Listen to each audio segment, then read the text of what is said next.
mind running a little bit of center.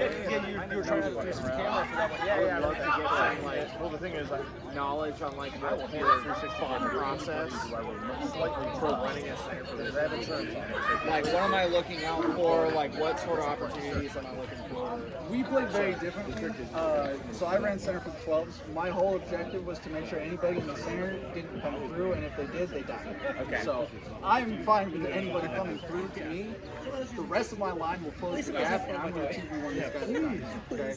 Adam, on the other hand, my job is to then make sure you're looking at me, and Adam comes through over there and kills him. Yeah. Yeah, I'm gonna be honest. Like, sometimes in mass battles, there's just not a good opportunity to cross the field, and you end up just being a safety. Well, this is Like- also applying to like fives as well.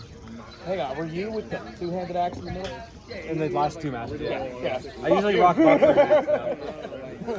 So, in fives, the default action most people have for centering is like, cool, I'm gonna stand here, no one's coming through, which is like has no offensive action. It decreases your chances of actually winning on the field because you're not participating in the So victory. I have never really done center, like at least in the format that we do now. Like there's the other team, like it was like just take it center. There's only a couple things that can happen in center. A lot of people like think it's really chaotic because like this dude's gonna run over here, this guy's gonna do that. There's only a couple things that happen. Me and this guy stand here like a dickhead. He doesn't want to engage. I don't want to engage. Yeah. Because he's not engaging, which is like you're being reactive. So he's either not going to engage, fine, whatever, or you're both going to go left, you're both going to go right, or you're going to vertically swap, and that's it. And if they choose to stand there, but you want to like help the victory condition of your team, you're like, all right, cool. And you walk over here and you start blasting the fuck out of this dude. The guy either follows you or he dies, and you have a choice of following him or killing his fucking homie, and that's it. That's like the whole game. And with someone staying in the center, you can like stop his advancement, do something else, go back to overdoing this. I just had no idea go back to what doing to this. do in those last two rounds. It was just like Marco's like, okay, you're going center. I'm like, why would you do that? I'm a rail fighter. And it's just It like, can work though. I don't think people's like so like my whole thing is archetypes like, actually exist. don't get fucking injured. Go after the guy with the two-hander. Perfectly valid strategy is a two. There's guys who play two who are like 240, 260, 270. Yeah. They run a hand axe or a two-handed axe. And the advantage is like, if you and I fight in the middle of the field, I may not feel super confident advancing on you because you're bigger than me. So you kind of have that defensive element of like, I don't really want to fight that guy. I'm going to go around him, which is great because you create like a fucking aura of defense, which is great. But it also gives you advantage and priority on the field because you can choose the attack if you want, and I probably have to react to you. Or I have to at least make a choice about how that works. Okay. It's like own your area. But guys there's dudes in Russia who are like 6'3", 6'5". They're like 270, they wear full plate and have a halberd, and they're good at grappling. So it's like, how do I fight that guy? Yeah. He has all the priority and choice of what he wants to do, and you have to react to it. But anyone can play any position. It just depends on like how are you going to help the victory condition of your team. Yeah. But, My arm's like nice and tired too. So it's like I can't even barely swing my weapon. It's like Boris is like, just lean on the rail. And I'm like, oh fuck. So like, what if you did something where like you're a big dude and you're fighting against an enemy center?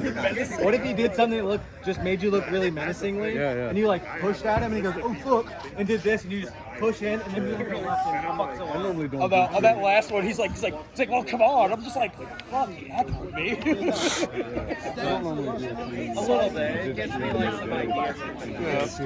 But in your case, Ian, 100% way to do it. I was gonna say, Ian, you use a pole arm. If you stand in the middle of the field and that dude doesn't advance at you, This is my first turn. take like 2 steps to left, just fucking blast it in the field. Sorted board. See what that guy's gonna do.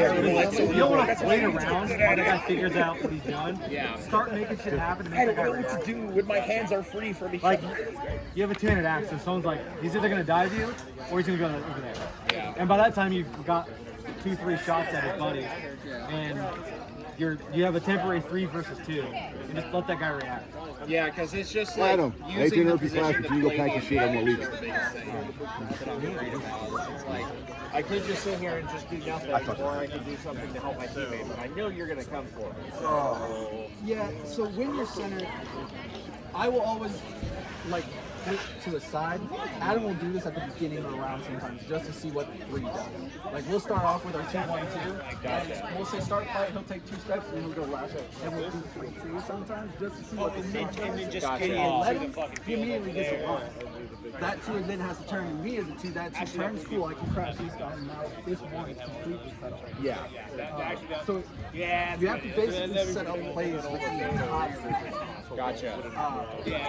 or if it's like, hey, this is a tough team to work slow, just float to a side, throw in a couple shots, see what that team does. They don't do anything, come back out, or if they dive, just say. Yeah, project that power and just see where it's gonna go. A lot of centers, Force the- a lot of centers either don't do shit and they just play guard, or they're really aggressive for no reason.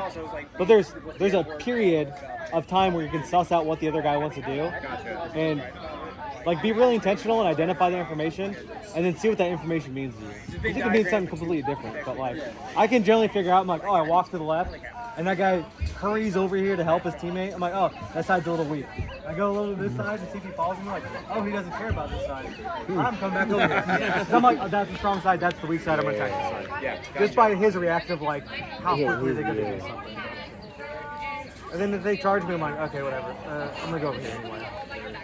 I don't know. I play a lot of like League of Legends and shit, so like that shit helps a lot. What kind of lifts do you like to focus on in the gym? Could be just anything. Like, That's a program. You can actually hit them up and get exactly I do